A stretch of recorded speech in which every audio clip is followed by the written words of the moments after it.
and foremost, before anything else, seeks the truth. All right, Okay. the absolute truth of a matter. Okay. There have been a lot of people who have come down the pipe that consider themselves hoteps. A lot of those people were also kind of put in position as the face of a hotep to dilute and to also discredit the actual movement of what a hotep is. Okay. So you'll get a lot of these race baiting motherfuckers who are just all blacks can't be wrong. All whites are always wrong. You'll get a lot of that, Okay. but a lot of that was used, like I said, as a tool to just dilute exactly what a hotep is. Okay. Again, it's not racially exclusive. So you can have white hoteps, you can have Okay. Mexican hoteps, you can have hoteps from all walks of life. These are the people who typically, like I said, before anything else, seek truth in their life, in their affairs with other people, in the affairs of the world, Okay. whether it be politically, whether it be spiritually. Okay. They're Fair always enough. constantly seeking that truth. Okay. Very good. That makes sense. All right. So you said that I am wrong. What exactly am I wrong about here? Well, I don't want to mistake your premise here. Okay. So lay it out to me exactly as it pertains to this issue with the stabbing of the kid. What is your premise? Because I don't want to mischaracterize it. I don't want to misrepresent it. Sure. I don't think my premise is. I don't think there's anything complicated about this. I think that Carmelo Anthony's response to his alleged response to what had allegedly happened was not commiserate with what happened. From what I understand, he was sitting, I guess, in the wrong tent or something like that. Austin Metcalf confronted him, said, "Hey, this is our tent. You got to move." He said, "Make me." Austin Metcalf grabbed his bag, moved it, I guess moved it out, whatever the case may be, and he responded by stabbing him in the heart. And as far as I'm concerned, it's not even as far as I'm concerned. It was wrong for Metcalf to be stabbed by Carmelo Anthony. I think that the response was, like I said, not commiserate with what had actually happened. And I can agree with that. But where I feel that you may go wrong and where a lot of other people are going wrong is racializing this. Because from what it seems to me, this is an isolated incident of violence. To racialize it would be to do it a disservice. Okay, well, a black kid stabbed a white kid to death. So whether or not, I mean, race is involved, whether we like it, want it to be or not. That's just how it is. I mean, Well, we can. because Okay. because the two people happen to be from two different races, that doesn't make this an issue that needs to be racialized. Again, it could just be simply painted as what it is really on its face, which is just an isolated incident of two teenagers getting into a confrontation, one going way too far, and now there's a dead kid and a kid whose life is ruined. To insinuate race into this does the overall narrative of what happened here a disservice, because now you start to get down into the weeds of a whole list of other things that upon closer examination may not be exactly where you want the focus to be, especially as it pertains to race. What people tend to be doing right now is they're throwing around statistical evidence of 13 and 50, all this other shit. Matt Walsh's tweet of black males are uh, excessively violent, or Well, whatever they the are. quote it was he had in Well, his they tweet that went hold viral. on. They are. The statistics say so. Look, I mean, what is it? 85% of our prison population is made up of African American men. Yet African Americans, that's men and women, only make up 13 to 14% of the population. So the numbers seem to bear that out. But see, here's the thing: is that when you throw that statistic out there, the 13 and 50 statistic that everyone likes to throw out there, okay, to say that then makes the problem of race or of violence rather inherently race based, because we all know that even though blacks comprise 13% of the population, 13% of the population is not responsible for 50% of the violent crime. A small percentage of that 13% is. Okay. So now, if we start to enter into the realm of trying to make whether or not violence is racially based, then you have to open up that statistical analysis globally. And if we're going to do that, whites have shown that they have a much larger and more violent history and propensity to violence than any race on the planet. Yeah, we're not talking about the planet, Mr. Goldstein. I'm talking about America. But see, that's the thing. No, we live in America. You make it a race-based conversation, It is then a you race-based strip away conversation all because nationalities and everything because race okay, is a global phenomenon.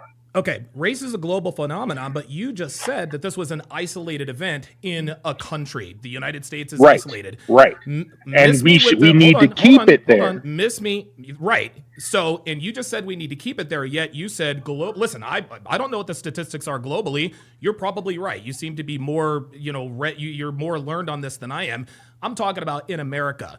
I'm not going to go from micro to macro to win an argument. The bottom line is that young black men, percentage-wise, are far more violent and commit far more violent crimes. And here's the thing, Hotep Goldstein, I fall into that category. I am a 4-time convicted felon of violent crimes with my fists.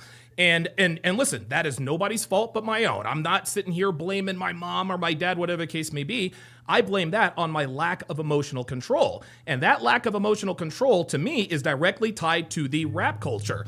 If there's a 17-year-old, if there are two 17-year-old boys, one is black, raised in the black community, one is white, raised in the white community, we all know that the black 17-year-old is going to be more susceptible to committing violent crimes. There may be an anomaly here and there, but that's how it is. The statistics don't lie. So while I agree with the fact that, yeah, globally, whites, I guess whites have more, proclivities to violent behavior. Here in America, it's clearly blacks, and our prison system shows it. See, this is what, but to paint it in that light makes it seem as if, again, the violence is race and race based. Like the proclivity to violence becomes then race based, right? We rule out a ton of other factors that may be a bigger contributor because I don't believe anyone is personally inherently violent based on race. Sure. So if we're going to open up that conversation, we can't just leave it at, well, blacks are this. Why are blacks that? Let's get into those conversations. Okay, so right? we agree. No, you this agree. These are the things that why are blacks Matt like Walsh this? and other people like listen, that you're leave out. You're absolutely right. We're talking about why are blacks like this. But guess what? You defeated your own argument when you said, why are blacks like this? And there are a lot of reasons why blacks are like this, but one cannot deny. And here's the thing, Hotep Goldstein. Is it all black people? Absolutely not. Is it most black people? Certainly not. But it's enough of them. Stereotypes exist for a reason, Mr. Goldstein, and this was just another example of that in action. Again, out of the 13%, how many do you think are a part of this violent crime scourge? Probably a very small percentage. Less than 1%. And so then what is a bigger factor that should be focused on? The race or the things that cause the race? Because the race becomes irrelevant. You can plug and play at that point. If the cause is not the race, then bringing up the race, again, pigeonholes the argument into they're racist because they're black. That's why they call it a trope. That's why they call it a trope. Okay. Did you hear about the, I'm sure you probably heard about the, and I already forgot the girl's name. It was two girls. I think they're in like a 4x100. And one black girl brained another black girl, gave her a concussion, knocked her out. That made national news, and both participants were black. The underlying message was that, once again, A black teenager not having emotional control, buying into this hip hop nigga culture. Not only did she do this in front of everybody, she didn't even take accountability. She said, "Oh, that wasn't me," even though the tape shows it. So again, we have two examples now, three examples here within the last, I don't know, week and a half or so. I actually just got done talking about this guy who pulled a gun on somebody in Chipotle because they didn't give him the Wi-Fi password. White people aren't doing this, Mr. Goldstein. They're just not. They're not at all. Are you asking me or telling me? I'm asking you. Actually, let me rephrase that. Black people do it more than white people in terms of percentage. Like, I'll give you an example. I'll give you a quick example, and then I'll let you go. A lot of people like to say, well, white girls do it too, right? We talk about baby mamas and the ghetto in the hood. Here's the thing, Mr. Goldstein. There are more white women on welfare than black women, okay? More white women commit paternity fraud than black women. Absolutely. But the percentage of the black women that commit paternity fraud, the percentage of black women that are on welfare dwarfs the percentage of white women. So statistically, percentage-wise, black women are far more likely to be on welfare than white women, even though there are, in number, more white people. Okay. I mean, I'm not arguing that percentage wise, yeah. But that still does a disservice to the argument because you're not then focused on why are so many white women, as far as black women go, on welfare. Is it racially based? That tends to be where the argument ends. People will say blacks are far more likely to be violent in America than whites, and then they'll end the conversation there. Okay. So then what paints that picture, right? Because you said it yourself. The word I think you used was this nigger culture. Can we honestly say? I did not say nigger culture. I said nigga culture. There's a big difference. Whatever. However. No. You're not going to. Okay. AER. It doesn't matter. It doesn't matter. It matters to me, Mr. Goldstein. My point is this: can we quantify those people as black people? Where does the delineation begin? I think and I don't know where the delineation ends or begins. The statistics, because it's a cultural phenomenon. It's not a racial one. So then why lead with the race? Black people are this. Why not just this culture is this? You're right. You're absolutely right. Why lead with the race? Because it's the black race that has been the most susceptible to this nigga culture. Listen, white people have been influenced by nigga culture, but they're white, they're white people, and they go off and do bad things too. The nigga culture, rap, and Kendrick Lamar versus Drake, this is proven to be a scourge in the black community because by percentage, more black people buy into this nigga culture than do white people. That's why it starts with race, because the very culture that we are talking about is perpetuated and exalted by black people, which is why we start with race. Well, was it a racial phenomenon when mafia culture was taken over, or was it exclusively just the mafia? I don't know what the mafia culture has to do with this kid stabbing another kid in the heart. It's one of those things that repeats itself throughout history amongst different groups. This is not exclusive to blacks.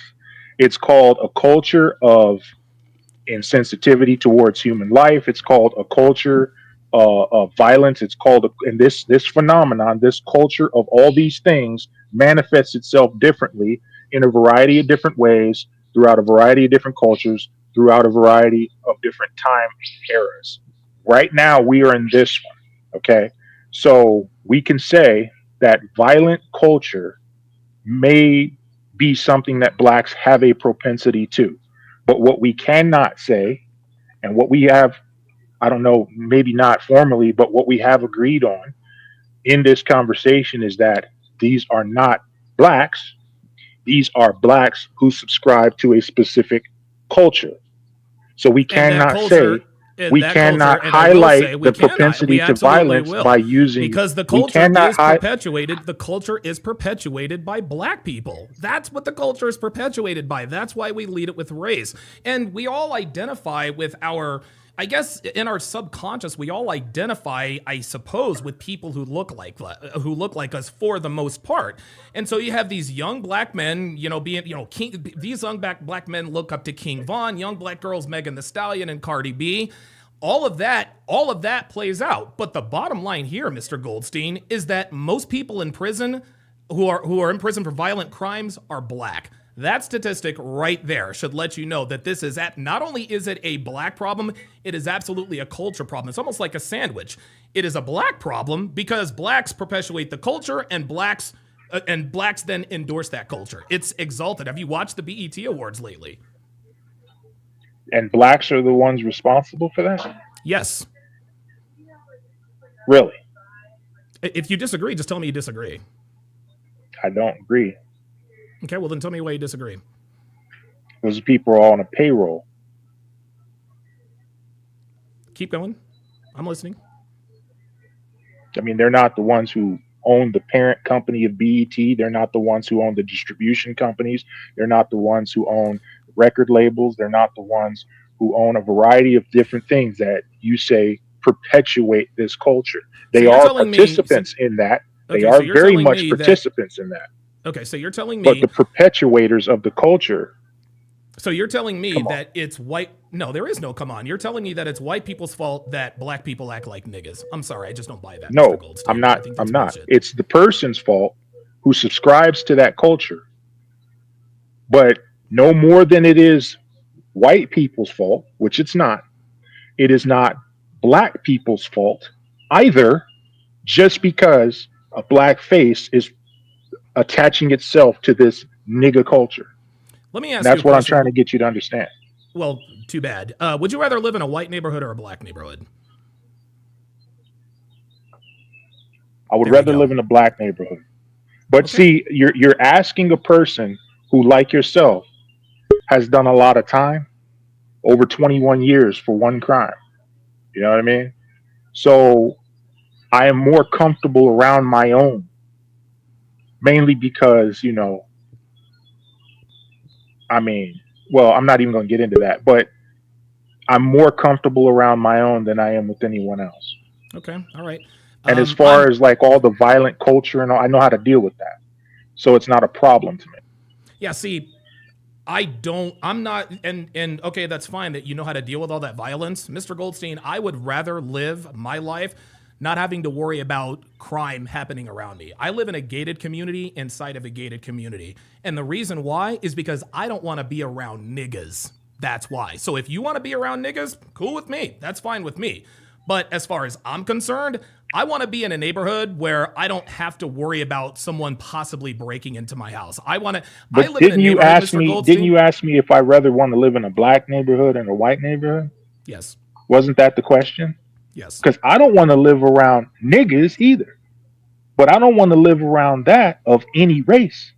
Because they all exist. I live in Arizona. There's a ton of white nigga neighborhoods out here. A ton of them. Right. Okay. I don't want to live with those people. Okay. At all.